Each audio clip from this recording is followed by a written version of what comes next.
কেমন আছেন সবাই? কি মনে হচ্ছে আমি এই পাহাড়ের ধারে সুসাইড করতে যাচ্ছি? আরে না না, আমি তো জায়গাটাকে আরো কাছ থেকে গিয়ে উপভোগ করছি।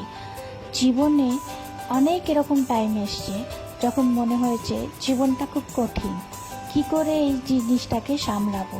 হার্ড টাইমটাকে কাটানোর জন্য নিজেকে ভালোবাসা দরকার।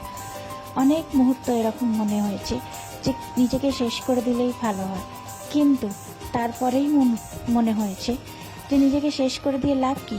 পৃথিবীতে কত কিছু দেখার আছে, কত জায়গা ঘোরার আছে, কত কিছু উপভোগ করার বাকি রয়েছে। এই যে সুন্দর সুন্দর পাহাড়ি রাস্তা, এখান দিয়ে একা একা হাঁটতে আমার বেশ ভালোই লাগে, কারণ আমি নিজেকে ভালোবাসি।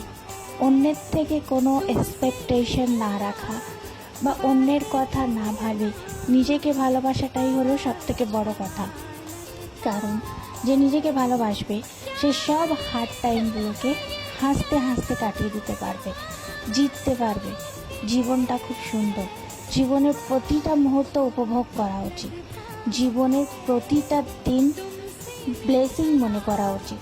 কারণ যে নিজেকে ভালোবাসবে সে সবাইকে ভালো রাখতে পারবে, কারণ সে নিজেকে আনন্দে রাখবে। যদি নিজেই আনন্দে না থাকো, তাহলে তোমার সাথে যারা আছে তাদেরকে কি করে আনন্দে রাখতে পারবে? কি করে